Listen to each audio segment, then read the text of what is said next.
বড় ভাই যখন রাজনীতি করে। আমি এখন আপনাদের সাথে আছি।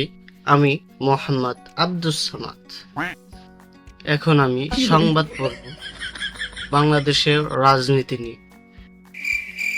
যারা রাজনীতিকবিদ আছে তারা বলে আমি রাজনীতি করব, রাজনীতিকে নিয়েই বাঁচব। আমার শরীরের শিরায় উপশিরায় রাজনীতির গন্ধ আছে।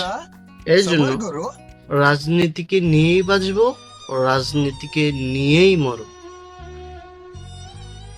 From London. এখন আমার সহকারীর কাছ থেকে গোপালগঞ্জের রিপোর্ট জান। দেশের বিভিন্ন জায়গা থেকে রাজনীতির খবর নিয়ে আমাদের সাথে যুক্ত হচ্ছেন গোপালগঞ্জের রিপোর্টার দনছা মিয়া। সরাসরি শুনবো তার। আমি আমি রিপোর্টার ডনছা মিয়া। আমি আছি গোপালগঞ্জে এবং গোপালগঞ্জে দেখতেছি শুধু মারামারি আর কাটাকাটি। গোপালগঞ্জে মানুষের বিড়াবিড়িতে আর থাকানো যাচ্ছে না, কোনো পাশে যাওয়া যাচ্ছে না, এত মানুষ গোপালগঞ্জে। আর গোপালগঞ্জে এসে আমার মনে হচ্ছে গোপালগঞ্জের মানুষদের মাথা থাকে নিচে আর পা থাকে উপরে। এর জন্য তাদের বুদ্ধিও কম, সাহসও কম। এর জন্য পলায়া পলায়া ভারতে চলে যাচ্ছে।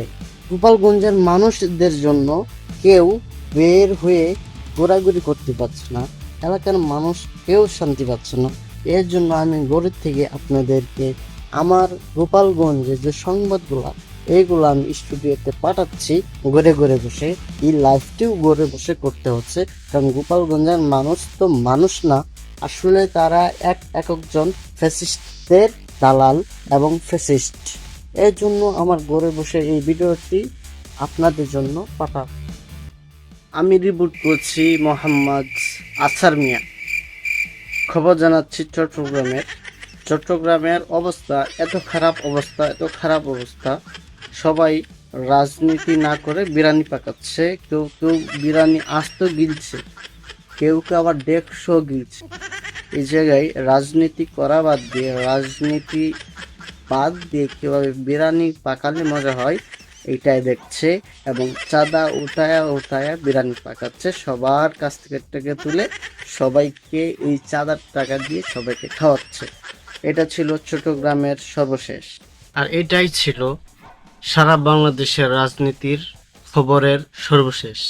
আমাদের সাথেই থাকুন এবং নতুন নতুন ভিডিও পেতে এই চ্যানেলটিকে সাবস্ক্রাইব করে আমাদের সাথেই থাকুন।